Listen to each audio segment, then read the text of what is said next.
Hello friends, welcome back to student mode later. आज हम लोग एक नया यूनिट स्टार्ट कर रहे हैं, यूनिट नंबर 2। और ये है करंट इलेक्ट्रिसिटी। करंट इलेक्ट्रिसिटी के अंदर जो टॉपिक्स हम कवर करेंगे वो आपके स्क्रीन के ऊपर है। आप देख सकते हैं करंट इलेक्ट्रिसिटी का जो फर्स्ट पार्ट है उसमें हम लोग कवर करेंगे इलेक्ट्रिक करंट, कन्वेंशनल करंट का डायरेक्शन देखेंगे, drift velocity of electrons and current समझेंगे कि ड्रिफ्ट वेलोसिटी होता क्या है और इसका रिलेशन देखेंगे करंट के साथ। फिर हम लोग करंट डेंसिटी को डिफाइन करेंगे। Then we will understand Ohm's law, resistivity क्या होता है, रेजिस्टेंस क्या होता है, कंडक्टेंस क्या होता है और कंडक्टिविटी क्या होता है। देन आफ्टर टेम्परेचर के ऊपर कैसे रेजिस्टेंस डिपेंड करता है। कलर कोड्स को समझेंगे, कार्बन रजिस्टर का कार्बन रजिस्टर जो कि इम्पोर्टेंट है, कलर कोडिंग उसका देखेंगे। Then after we will study series and parallel combination of resistors, EMF and potential difference of cell, internal resistance of cell और finally series and parallel combination of cells. तो ये सब कुछ topics है जो कि हम लोग करंट इलेक्ट्रिसिटी के फर्स्ट पार्ट में कवर करेंगे। तो स्टार्ट करते हैं सेकेंड यूनिट का फर्स्ट लेक्चर 2.1। और इसमें हम लोग कवर करेंगे इलेक्ट्रिक करंट, मतलब शुरू के जो 4 टॉपिक्स हैं वो हम लोग इस लेक्चर के अंदर कवर करने वाले हैं। तो स्टार्ट करते हैं। इलेक्ट्रिक करंट, स्क्रीन पर आप डेफिनेशन देख सकते हैं। ये तो ऑलरेडी आपके प्रीवियस क्लासेस में इसका इंट्रोडक्शन मिल चुका होगा कि इलेक्ट्रिक करंट होता क्या है। तो electric current is defined as the charge flowing through any section of the conductor in 1 second. 1 second में कितना चार्ज किसी कंडक्टर से फ्लो हो रहा, उसी वैल्यू को हम लोग इलेक्ट्रिक करंट बोलते हैं। Basically charge upon time is called electric current. वही चीज यहाँ पर लिखा हुआ है, I = Q/T। If the rate of flow of charge is steady, अगर कांस्टेंट रहता है मतलब एक ही स्पीड से फ्लो करता है charge, then in that case हम लोग लिखेंगे I = Q/T। मतलब किसी पर्टिकुलर टाइम में कितना चार्ज फ्लो हुआ, तो total charge divided by total time अगर हम लोग निकाल दें तो हम लोगों को करंट की वैल्यू मिल जाएगी। चार्ज का यूनिट होता है कूलॉम, टाइम का यूनिट होता है सेकंड, कूलॉम पर सेकंड। करंट का यूनिट हो सकता है या अल्टरनेटली एम्पियर भी एक यूनिट होता है। तो यहाँ पर इतना मेंशन नहीं किया क्योंकि ऑलरेडी ये आप लोग पढ़ चुके हैं।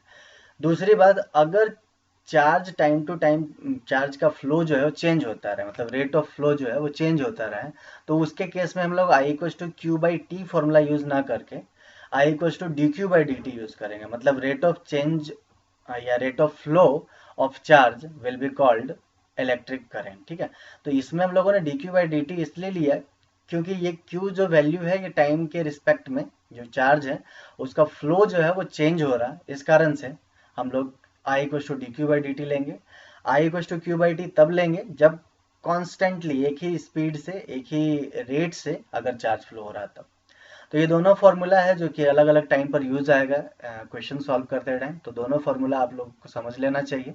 Overall electric current rate of flow of charge होता है, चाहे हम स्टेडी की बात करें चाहे वेरिंग की बात करें। जब स्टेडी की बात करते हैं तो डायरेक्टली एवरेज ले लेते हैं, टोटल टाइम कितना लगा और टोटल चार्ज कितना फ्लो हुआ। और जब हम लोग वेरिंग फ्लो की बात करेंगे तो उसके टाइम में हम लोग डिफ्रेंशिएट करेंगे। बस यही दोनों डिफरेंस है। अब थोड़ा different types of current study कर लेते हैं। यहाँ पर पहले एक डायग्राम देख लीजिए। डायग्राम में देखिए ये टी टाइम का एक्सिस है और ये जो आई है वो करंट एक्सिस है। ठीक है, अब टाइम के एक्सिस के अकॉर्डिंग, मतलब टाइम जैसे जैसे बढ़ रहा, करंट की कुछ कुछ वैल्यूज हमारे पास है, अलग अलग टाइप के करंट की। टाइप ए आप देख सकते हैं ये स्ट्रेट लाइन है, टाइप बी में ये लाइन है और टाइप सी में समथिंग कुछ वेरिइंग करंट है। इस तरह से अलग अलग टाइप के हमारे पास करंट है। सबको स्टडी करते हैं कि कौन सा टाइप का करंट कैसा है। पहले हम लोग ए की बात कर ले।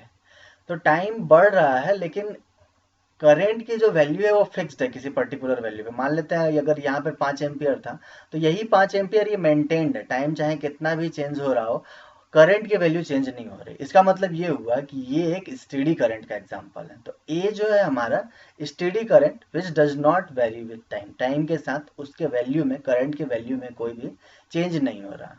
अब बात कर लेते हैं बी का। तो बी के केस में देख सकते हैं जैसे जैसे टाइम बढ़ रहा हमारा वैल्यू जो है वो करंट का वो वेरी कर रहा है, मतलब धीरे धीरे इंक्रीज हो रहा है। ये लीनियरली इंक्रीज हो रहा बट इंक्रीज हो रहा मतलब वेरी कर रहा विथ रिस्पेक्ट टू टाइम। बात सी की भी करें तो ये भी वेरी कर रहा है, इसमें कभी इंक्रीज हो जा रहा कभी सडनली डिक्रीज हो जा रहा, बट ओवरऑल ये भी टाइम के साथ क्या हो रहा वेरी कर रहा। कोई एक एक सिमिलर फैशन में वेरी नहीं कर रहा, बस वेरी कर रहा। ओके, तो फर्स्ट वाला हम लोगों ने देखा कि स्टेडी था, कांस्टेंट था। बी और सी की बात करें तो दोनों वेरी कर रहे हैं, varying current whose magnitude varies with time, जिसका मैग्नीट्यूड है वो वेरी कर रहा है टाइम के साथ। अब बात कर लेते हैं डी का, तो डी एक सिमेट्रिक फैशन में वेरी कर रहा है। इसमें हो क्या रहा कि टाइम के साथ मैग्नीट्यूड तो वेरी कर ही रहा है, यहाँ पर देख सकते हैं टाइम जैसे जैसे बढ़ रहा है, मैग्नीट्यूड शुरू में बढ़ना चालू हुआ, फिर धीरे धीरे घटना चालू हुआ, और फाइनली कुछ किसी एक पॉइंट के बाद फिर मैग्नीट्यूड नेगेटिव भी हो गया। मतलब जो करंट का एक तरह से डायरेक्शन समझे तो डायरेक्शन उल्टा हो गया। अगर करंट पॉजिटिव डायरेक्शन में फ्लो हो रहा था तो सडनली किसी एक पॉइंट के बाद करंट नेगेटिव डायरेक्शन में फ्लो होने लगा, राइट। और फिर उतने ही टाइम पीरियड के बाद फिर से पॉजिटिव डायरेक्शन में फ्लो होने लगा। तो एक सिमेट्रिक फैशन फॉलो कर रहा है जिसमें कि मैग्नीट्यूड तो टाइम के साथ वेरी हो ही रहा है, साथ ही साथ किसी एक पर्टिकुलर पीरियड के बाद इस करंट का डायरेक्शन भी चेंज हो रहा है। इस कारण से इसको बोलते हैं अल्टरनेट होना, मतलब for some time period positive and for the next time period negative. तो अल्टरनेट हो रहा है, इसी कारण से इसको हम लोग अल्टरनेटिंग करंट बोलते हैं, ठीक है। Alternating current whose magnitude varies continuously and direction changes periodically. Magnitude तो कंटिन्यूअसली चेंज हो रहा है बट डायरेक्शन जो है वो पीरियोडिकली चेंज हो रहा है आफ्टर सम टाइम पीरियड, पहले पॉजिटिव फिर नेगेटिव फिर पॉजिटिव फिर नेगेटिव, इन दिस वे। तो इसको हम लोग अल्टरनेटिंग करंट बोलेंगे। तो इस तरह से हम लोगों ने करंट के डिफरेंट टाइप्स देख लिए, स्टेडी करंट क्या होता है, वेरिइंग करंट क्या होता है, और अल्टरनेटिंग करंट क्या होता है। अब बढ़ते हैं अगले स्लाइड की तरफ। कन्वेंशनल करंट, या यूं कहें कि करंट का कन्वेंशनल डायरेक्शन क्या होता है, उसको यहाँ पर हम लोग स्टडी करेंगे। ये देखिए दो प्लेट्स है, पॉजिटिव और नेगेटिव प्लेट्स। तो जाहिर सी बात है कि जो इलेक्ट्रिक फील्ड का डायरेक्शन होगा, ये हम लोग बहुत बार पढ़ चुके हैं इलेक्ट्रोस्टैट्स के अंदर। तो पॉजिटिव टू नेगेटिव, पॉजिटिव से नेगेटिव की तरफ हमारा इलेक्ट्रिक फील्ड का डायरेक्शन होगा, राइट। अब बीच में कोई पॉजिटिव अगर चार्ज है हमारे पास, तो जिस डायरेक्शन में इलेक्ट्रिक फील्ड है उसी डायरेक्शन में वो चार्ज फ्लो करेगा, और जिस डायरेक्शन में चार्ज फ्लो करता है उसी डायरेक्शन में हमारा करंट का डायरेक्शन होता है। इसी को हम लोग बोलते हैं कन्वेंशनल करंट। मतलब जिधर हमारा पॉजिटिव चार्ज जिस डायरेक्शन में मूव कर रहा, जिस डायरेक्शन में हमारा, ये देख सकते हैं स्क्रीन पर, पॉजिटिव चार्ज जिस डायरेक्शन में मूव कर रहा उसी डायरेक्शन में करंट का भी वही डायरेक्शन है, राइट। तो इसी को हम लोग बोलते हैं कन्वेंशनल करंट। डेफिनेशन एक बार फिर से देख लेते हैं। Conventional current is the current whose direction is along the direction of the motion of positive charge under the action of electric field. जो भी इलेक्ट्रिक फील्ड अप्लाई किए हैं उसके एक्शन के फलस्वरूप हमारा जो पॉजिटिव चार्ज है वो जिस डायरेक्शन में मूव करे उसी डायरेक्शन में हमारा इलेक्ट्रिक करंट हो, that will be called conventional current. अब बात कर लेते हैं कि पॉजिटिव के बजाय अगर हम लोग नेगेटिव चार्ज ले लें, मतलब इलेक्ट्रॉन्स की बात कर ले, तब क्या होगा। तो दूसरा डायग्राम देख सकते हैं, इसमें पॉजिटिव प्लेट राइट साइड में है और नेगेटिव प्लेट लेफ्ट साइड में है। मतलब इलेक्ट्रिक फील्ड का direction from positive to negative, मतलब right to left, towards left side में होगा, राइट।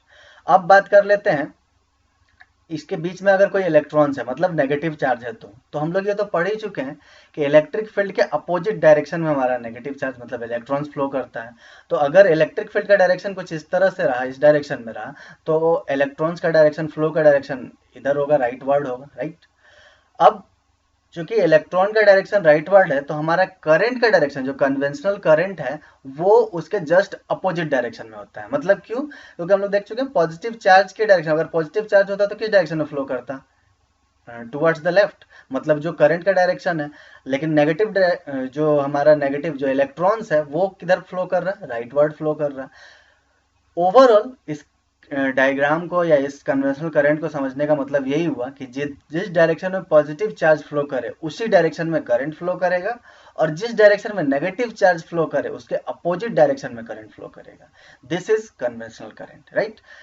डेफिनेशन मतलब इसका एक्सप्लेनेशन देख लेते हैं। जो लिखा हुआ है, conventional current due to motion of electrons is in the direction opposite to the that of motion of electrons, ठीक है।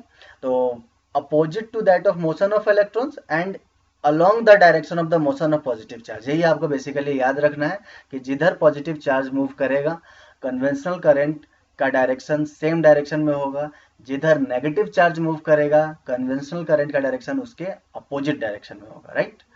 अब आगे पढ़ लेते हैं ड्रिफ्ट वेलोसिटी एंड करंट।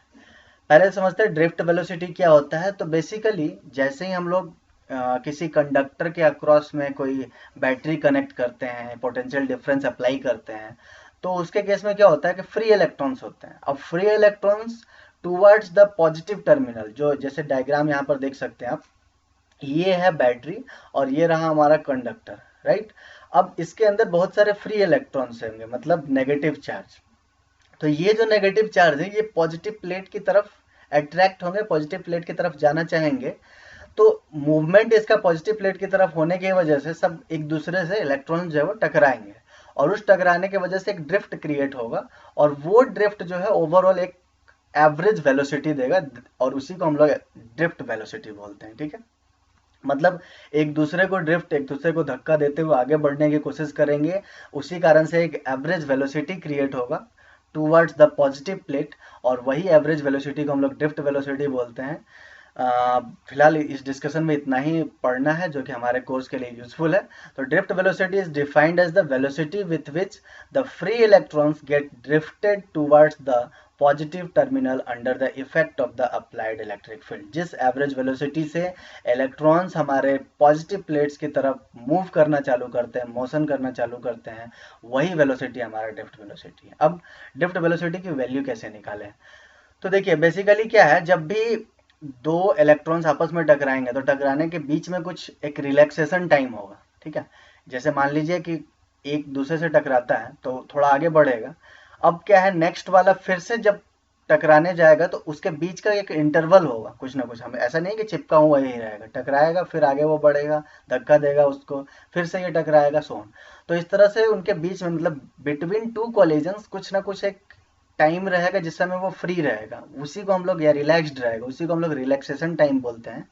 तो उस टाइम ड्यूरेशन में जितना भी उसका एक्सेलरेशन होगा, उस एक्सेलरेशन को उस टाइम से अगर मल्टीप्लाई करते हैं तो हमें वेलोसिटी मिल जाएगा। ये तो हम लोग पढ़ ही चुके हैं 11th क्लास के अंदर की वेलोसिटी को अगर निकालना है तो एक्सेलरेशन को टाइम से मल्टीप्लाई करना है। तो उसी तरह से जो अप्लाइड एक्सेलरेशन है ड्यू टू द ड्रिफ्ट, उससे अगर हम लोग रिलैक्सेशन टाइम को मल्टीप्लाई कर दें, जैसे कि यहाँ पे देख सकते हैं वेक्टर ए को टी से अगर हम लोग मल्टीप्लाई कर दें टाइम पीरियड से, रिलैक्सेशन टाइम से, तो हमें ड्रिफ्ट वेलोसिटी मिल जाएगा, राइट।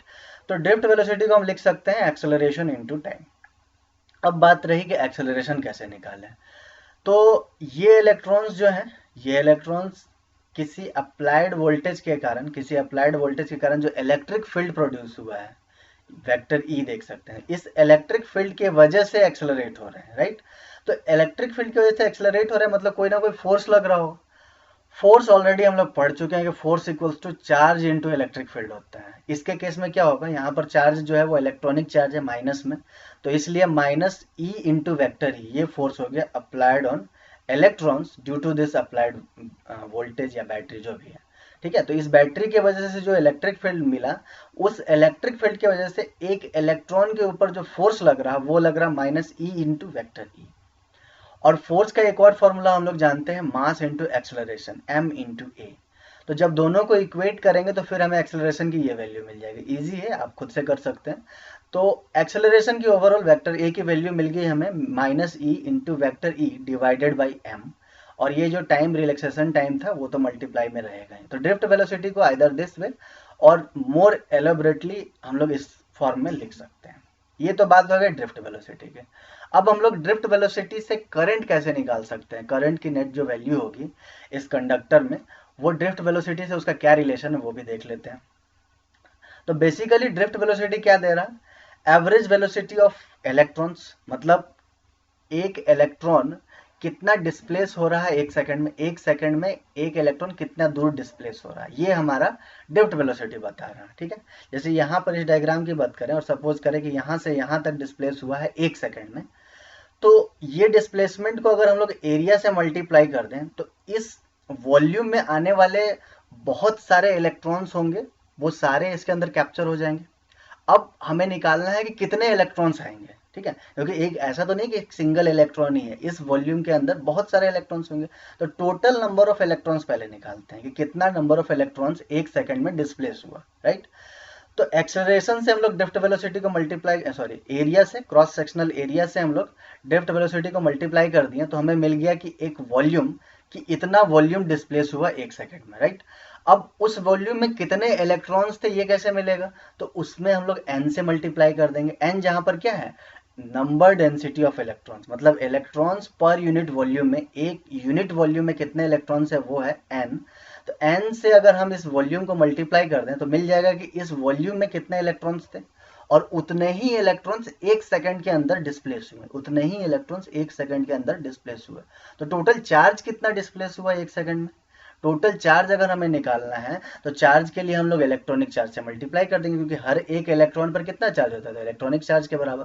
तो इस तरह से जनरल एनालिसिस से हम लोग ये फाइनल एक फॉर्मूला डिराइव कर पा रहे हैं, NEAVD, मतलब इलेक्ट्रिक करंट किसी भी कंडक्टर में जिसका कि ड्रिफ्ट वेलोसिटी वेक्टर VD है, क्रॉस सेक्शनल एरिया A है, E जो है वो इलेक्ट्रॉनिक चार्ज होता ही है, और N जो है number of electrons per unit volume है उस कंडक्टर का। तो उसके लिए करंट फ्लोइंग, करंट उससे जो पास हो रहा है उसकी वैल्यू मिल जाएगी NEA वेक्टर VD।